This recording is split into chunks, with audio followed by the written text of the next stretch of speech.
आप सभी लोगों का मेरे YouTube channel Yadvindra smart classes में स्वागत एवं वेलकम। आज है 4 फरवरी 2025। आज के दिन जितने भी महत्वपूर्ण करंट अफेयर्स के प्रश्न बन सकते थे वो हमने इस सेशन में रखे हैं। अगर आपने अब तक हमारे चैनल को सब्सक्राइब नहीं किया है यादविंद्र स्मार्ट क्लासेस को, प्लीज़ सब्सक्राइब कर दें और अपने दोस्तों के साथ इसको चैनल को जरूर शेयर करें जिससे वो लोग भी इसको सब्सक्राइब कर सकें। करंट अफेयर्स का प्रत्येक परीक्षा में महत्वपूर्ण योगदान होता है किसी भी एग्जाम को पास करने के लिए। अगर आपने अब तक हमारे एप्लीकेशन यादविंद्र स्मार्ट क्लासेस को इंस्टॉल नहीं किया है, प्लीज़ इंस्टॉल करें। साथ में इसमें ये ओपन का बटन है, उस पर क्लिक कर दें जिससे कोई भी पीडीएफ है ना, कोई भी पीडीएफ या कोई भी क्लास, आप जो भी पीडीएफ है वो फ्री में डाउनलोड कर सकते हैं। साथ में कोई भी क्लास है उसको भी फ्री में आप दे सकते हैं जो हमारे चैनल पर हैं। ठीक है, आगे चलते हैं। आज का अपना महत्वपूर्ण प्रश्न पहला क्या कह रहा है? विश्व आर्द्रभूमि दिवस हर वर्ष किस दिन मनाया जाता है? 1 फरवरी, 2 फरवरी, 3 फरवरी या 4 फरवरी? तो इसका जो राइट आंसर है बच्चा वो कब मनाया जाता है? प्रत्येक 2 फरवरी को विश्व आर्द्रभूमि दिवस के रूप में मनाया जाता है। विश्व वेटलैंड दिवस हर साल 2 फरवरी को मनाया जाता है। विश्व आर्द्रभूमि दिवस और इंग्लिश में बोलते हैं है ना, या वेटलैंड भी कहते हैं, आर्द्रभूमि ये वेटलैंड कहलाती है, मनाया जाता है। भारत ने 2 फरवरी को विश्व वेटलैंड दिवस पर 4 नए रामसर स्थल जोड़े। भारत में रामसर स्थलों की संख्या अब 89 हो गई है। नए स्थलों में तमिलनाडु में सक्करकुट्टी और थैरथगल पक्षी अभयारण्य, सिक्किम में खेचोपलरी वेटलैंड और झारखंड में उदवा झील शामिल है। सिक्किम और झारखंड को अपने पहले रामसर स्थान मिले हैं। वेटलैंड विविध जलीय जीवन का समर्थन करते हैं और पारिस्थितिकी तंत्र में महत्वपूर्ण भूमिका निभाते हैं। देखते हैं आज का अपना दूसरा प्रश्न। दूसरे 9वें एशियाई शीतकालीन खेलों की मेजबानी कौन सा देश कर रहा है? चीन करता है, भारत, इंडोनेशिया या मलेशिया? तो इसका जो राइट आंसर है बच्चा वो कौन सा देश करेगा? 9वें एशियाई शीतकालीन खेलों की मेजबानी चीन करेगा। कौन करेगा बच्चा? चीन करेगा। पहली बार भारत राष्ट्रीय खेल महासंघों योजना के तहत एशियाई शीतकालीन खेलों के लिए अपने दल को पूरी तरह से वित्त पोषित कर रहा है।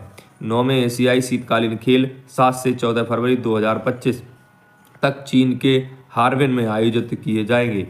59 एथलीटों और 29 अधिकारियों सहित 88 सदस्यीय भारतीय दल प्रतिस्पर्धा करेगा। Alpine skiing, cross country skiing, figure skating, short track speed skating के एथलीटों को वित्तीय सहायता मिलेगी। ANSF योजना अंतर्राष्ट्रीय आयोजनों के लिए एथलीट प्रशिक्षण, विदेशी कोच और सहायक कर्मचारियों को वित्तीय पोषित करती है। प्रश्न नंबर 3, हाल ही में दुर्लभ स्पॉटेड बिल्ली किस राज्य में देखी गई है? आंध्र प्रदेश, उत्तराखंड, पश्चिम बंगाल, असम? तो आपको इसका राइट आंसर बताना है सी, पश्चिम बंगाल के अंदर देखी गई है दुर्लभ रस्टी स्पॉटेड बिल्ली।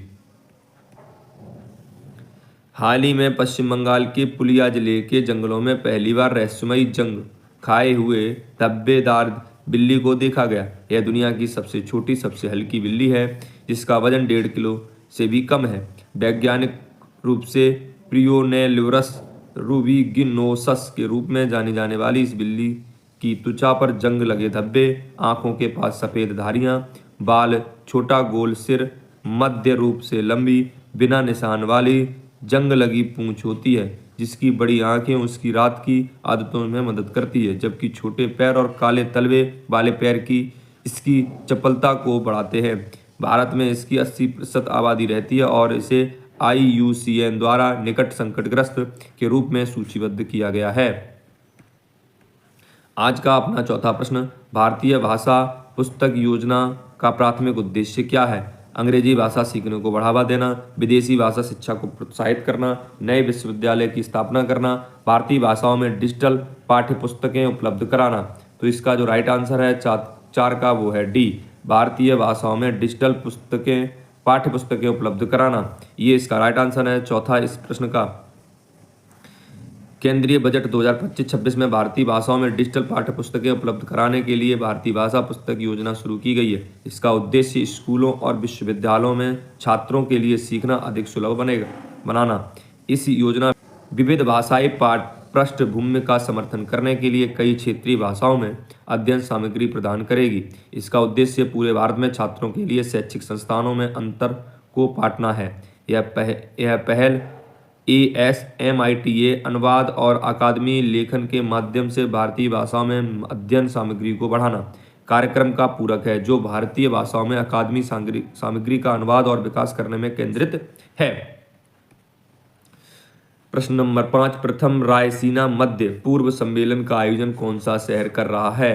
Abu Dhabi, Riyadh, Cairo, Beirut. आपको 5 का राइट आंसर बताना है, तो 5 का राइट आंसर है option number A, Abu Dhabi. पहला रायसीना मध्य पूर्व सम्मेलन 28-29 जनवरी 2025 को संयुक्त अरब अमीरात के अबू धाबी में आयोजित किया गया था। विदेश मंत्री डॉक्टर एस जयशंकर मुख्य अतिथि थे। डॉक्टर एस जयशंकर 27-29 जनवरी 2025 तक संयुक्त अरब अमीरात की यात्रा पर थे। जून 2024 में इनकी पुनर्नियुक्ति के बाद से ही इनकी संयुक्त अरब अमीरात की तीसरी यात्रा थी। रायसीना डायलॉग भू राजनीति और भू अर्थव्यवस्था पर भारत का शीर्ष सम्मेलन है। इस कार्यक्रम का आयोजन ओबरज रिसर्च फाउंडेशन UAE विदेश मंत्रालय और भारत के विदेश मंत्रालय द्वारा किया गया। सम्मेलन में क्षेत्रीय और वैश्विक एकीकरण पर चर्चा करने के लिए निमित्त निर्माताओं, शिक्षावादियों, मीडिया, व्यापार जगत के नेताओं को एक साथ लिया गया है। आज का अपना छठा प्रश्न, घरेलू उपभोग व्यय सर्वेक्षण किस मंत्रालय द्वारा प्रकाशित किया जाता है? तो इन 4 विकल्पों में से आपको राइट आंसर बताना है। वित्त मंत्रालय द्वारा, सांख्यिकी और कार्यक्रम कार्यान्वयन मंत्रालय द्वारा, उपभोक्ता मामले मंत्रालय, ग्रामीण विकास मंत्रालय। तो 6 का जो राइट आंसर है बच्चा बी विकल्प सही है, सांख्यिकी और कार्यक्रम कार्यान्वयन मंत्रालय। सांख्यिकी और कार्यक्रम कार्यान्वयन मंत्रालय ने दूसरे घरेलू उपभोग व्यय सर्वेक्षण के निष्कर्ष जारी किए। सर्वेक्षण में वस्तुओं और सेवाओं पर घरेलू खर्च के बारे में डेटा एकत्र किया जाता है। यह आर्थिक कल्याण का आकलन करने, उपभोक्ता मूल्य सूचकांक को अपडेट करने, गरीबी और असमानता को मापने में मदद करता है। विश्लेषण के लिए मासिक प्रति व्यक्ति उपभोग व्यय मुख्य संकेत हैं। 2023-24 में प्रमुख शहरों में शहरी ग्रामीण उपभोग अंतर में कमी आई है। ग्रामीण और शहरी दोनों क्षेत्रों में सभी प्रकार के घरों के लिए MPCE में वृद्धि हुई। केरल में सबसे कम शहरी ग्रामीण MPCE अंतर है। इसके बाद पंजाब, आंध्र प्रदेश, बिहार का स्थान है। लगभग सभी प्रमुख राज्यों में उपभोग असमानता में कमी आई है। 23-24 में गिनी गुणांक 0.23 ग्रामीण और 0.284 शहरी तक गिरा है। आज का अपना 7वां प्रश्न, XOM मिशन 4 के लिए पायलट के रूप में किसे नामित किया? मोहन सिंह, नरेंद्र चतरथ, अरोड़ा कुमार दत्त, शुभांशु शुक्ला। तो इसका जो राइट आंसर है बच्चा ऑप्शन नंबर डी 7 का शुभांशु शुक्ला, डी आंसर सही है। कुछ विस्तृत चर्चा, भारतीय वायुसेना अधिकारी और इसरो अंतरिक्ष यात्री शुभांशु शुक्ला को XOM मिशन 4 के लिए पायलट नामित किया। X4 अंतर्राष्ट्रीय अंतरिक्ष स्टेशन के लिए चौथी निजी अंतरिक्ष यात्री मिशन है। इस मिशन का आयोजन नासा के सहयोग से XOM स्पेस द्वारा किया जा रहा है। चालक दल नासा के कैनेडी स्पेस सेंटर से स्पेस एक्स ड्रैगन अंतरिक्ष यान पर सवार होकर उड़ान भरेगा। वे ISS पर वैज्ञानिक अनुसंधान और प्रौद्योगिकी प्रथम प्रदर्शन करने हेतु 14 दिन तक बिताएंगे। वित्त मंत्री निर्मला सीतारमण ने 2025 तक लगातार कितने बजट पेश किए? तो आपको इसका राइट आंसर बताना है। 6, 7, 8, 9। सी विकल्प सही है। 8 बार लगातार बजट पेश किया है वित्त मंत्री निर्मला सीतारमण ने। वित्त मंत्री निर्मला सीतारमण ने 1 फरवरी 2025 को संसद के केंद्रीय बजट 2025 पेश किया। उनका लगातार 8वां बजट था, जिसमें वह उपलब्धि हासिल करने वाली पहली वित्त मंत्री बन गई हैं।